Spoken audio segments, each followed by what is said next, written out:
от началото Америка, където един човек организира тези събития, които целят да напълнят на един благотворителен ден, в който хората даряват каквото могат за нуждаещи се. Той играе в България, цели да пресъздаде това събитие в нашата държава и да помогне на нуждаещи се. TreeGraft is a charity organization which started in America 1 year ago. This year, we Bulgarians and most specifically students from Dr. Ivan Gor of Dimitrov are taking that tradition from there and seeding the plants in Bulgaria.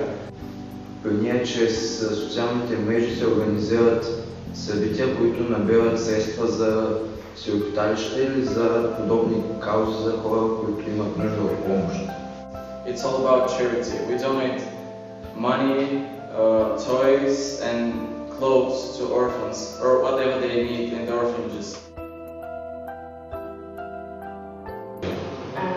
It's important because I believe that us as the youth of Bulgaria can prove others that a small group of students can make a big change. Важно е, защото хората в България не ги грижат достатъчно. И мисля, че ние като млади хора трябва да окуражим и останалите, наши връстници, както и хората от всички възрасти, да започнат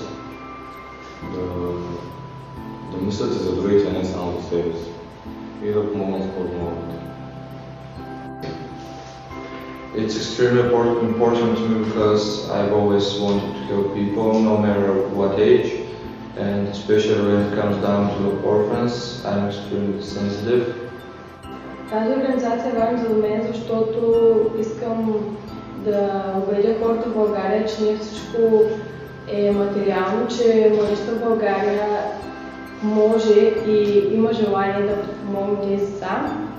И защото искам да направя нещо добро и да се чувствам пълноценен човек. It developed my skills and I'm learning here new things.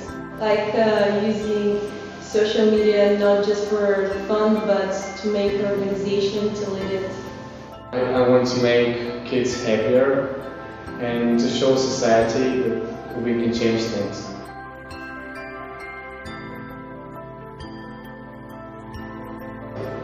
Могат да ни последват в Twitter, в Facebook, да дойдат на нашите събития,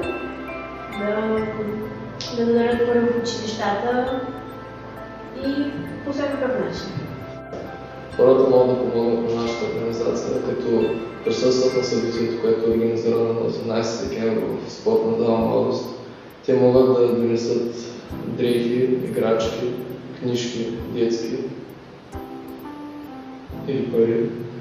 С това те могат да спомогнат на сиропиталището. Всички пари, които бъдат събрани, ще бъдат дадени на сиропиталището и с това ние се надяваме да направим Коледата по-добра за децата. When you donate something, that gives you a very, very, very good feeling inside. And there is no other way to experience that but to give.